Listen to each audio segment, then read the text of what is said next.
começar a falar agora sobre a corrente russa. Que a corrente russa é uma corrente excitomotora de média frequência, que ela é utilizada para o fortalecimento muscular. Então, o principal objetivo da corrente russa é fortalecimento muscular. E a corrente russa ela é utilizada tanto na fisioterapia ortopédica, como também na fisioterapia dermatofuncional. Também é utilizado não só por fisioterapeuta, não. Existem outros profissionais da área da saúde que também utilizam esse tipo de corrente elétrica, como por exemplo, o profissional de educação física, o esteticista, enfermeiro também utiliza, que trabalha também com a parte da estética. Então, é uma corrente amplamente utilizada por diversos profissionais da área da saúde. Justamente por conta de quê? Desse objetivo que é o fortalecimento muscular.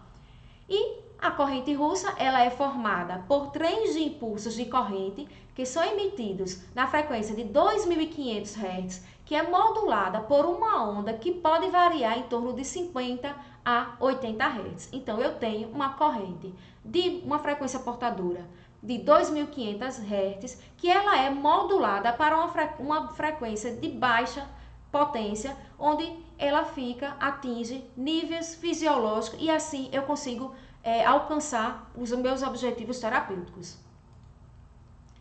Como eu mostro aí na imagem, eu mostrando para vocês aqui a figura, né, de como é essa onda dessa corrente elétrica. Ela é uma corrente retangular, por ela ter essa característica retangular, é o que permite ela ser uma corrente excitomotora. Ela é bipolar, então tem momentos que ela fica polarizada, outros momentos ela gera despolarização, e ela é simétrica. Então, uma corrente que ela consegue justamente estimular de forma sincrônica as minhas unidades motoras, justamente por conta dessas características que ela apresenta. E quais são os principais efeitos da corrente russa? O principal é a hipertrofia muscular, aumento da atividade celular, aumento da força muscular. Então, a corrente russa ela tem esse objetivo de hipertrofia, aumento de força muscular. Nós utilizamos muito na fisioterapia ortopédica para melhorar a força muscular, para prevenir atrofias por desuso.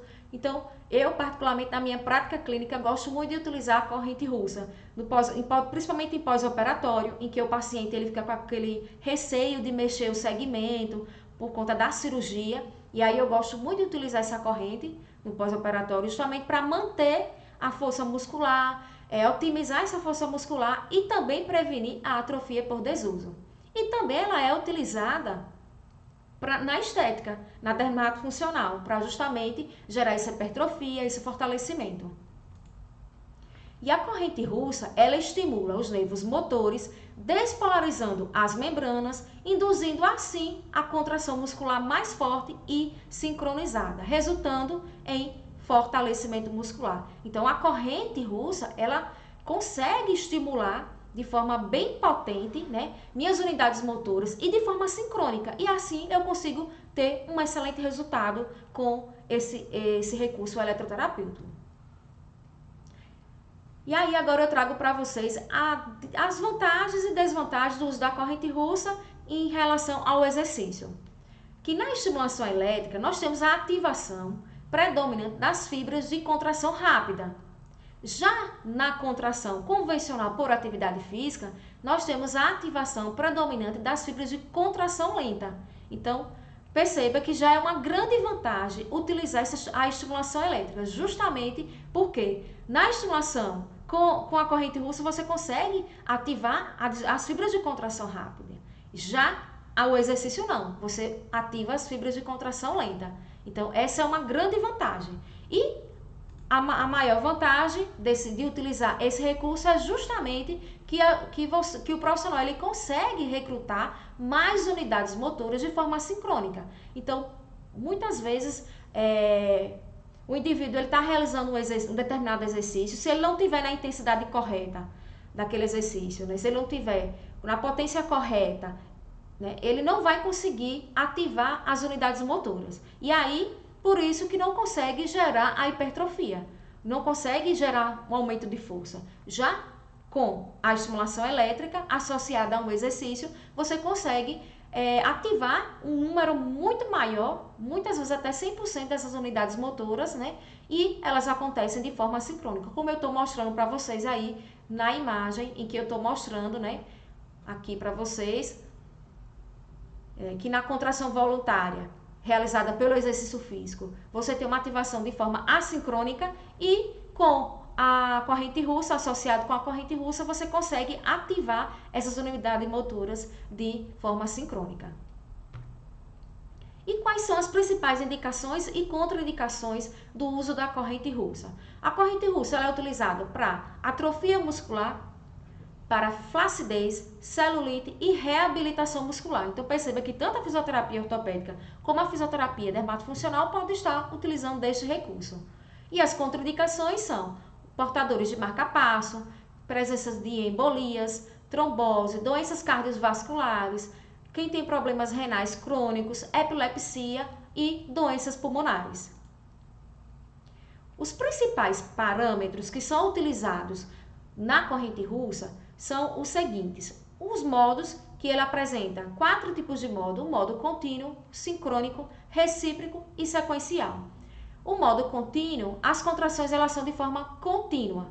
O modo sincrônico é sincronizado, então eu quero ativar, eu posso utilizar em 2 locais diferentes e eu posso ativar meus dois canais eu utilizando por exemplo, nos meus 2 músculos quadríceps. Eu quero ativar sincronicamente esses 2 músculos de forma iguais, né? Ao mesmo tempo. Então, eu posso utilizar o sincrônico.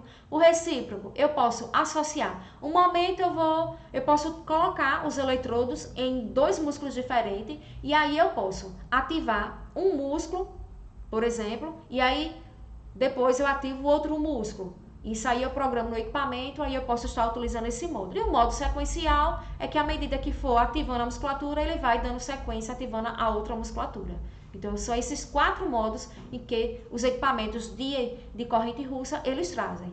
Existe um ciclo de trabalho que ele gira em torno de 10 a 50%, que esse ciclo de trabalho, ele refere-se à porcentagem de contração muscular, em que eu vou estar ativando aquela minha unidade motora. Então, é a porcentagem. Você programa também esse ciclo de trabalho. Quantos por cento eu quero estar ativando essa unidade motora.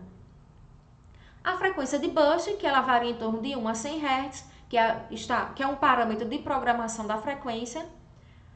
As rampas, que é o tempo de subida, que é o RISE, que é em torno de 1 a 20 segundos, e geralmente a gente utiliza em torno de 6 a 8 segundos na programação. O tempo de contração muscular, que é o tempo em que eu vou manter a contração daquela unidade motora. Eu tenho o tempo de descida, então eu coloco lá, eu programo o meu equipamento, e aí o que é que acontece? Ao programar, esse equipamento ele vai emitir o estímulo elétrico e aí ele começa a subir a sua rampa. E aí ele leva um tempo para ativar aquela contração muscular, aquela unidade motora. Ao ativar aquela contração muscular, que é o tempo ON, ele vai ficar contraído por um determinado tempo. Depois eu programo o tempo de descida, que eu quero que ele desça para ele manter o relaxamento. Então a corrente russa ele tem esse trabalho de contração e relaxamento muscular. E eu posso também, pessoal, associar esse tempo baseado no meu exercício. Então, se eu estou realizando um exercício, por exemplo, isotônico, um leg press, ou até mesmo numa mesa extensora, estou realizando fortalecimento do quadríceps, por exemplo, qualquer exercício, eu posso associar a corrente russa com o meu exercício. E eu posso programar lá o tempo que eu quero que ele esteja em contração e o tempo que eu quero que ele esteja em relaxamento muscular. Então, você pode utilizar dessa forma também a corrente russa. E um outro parâmetro é o tempo de tratamento, que é em torno de 0 a 60 minutos, que eu também posso associar ao meu tempo do meu treino.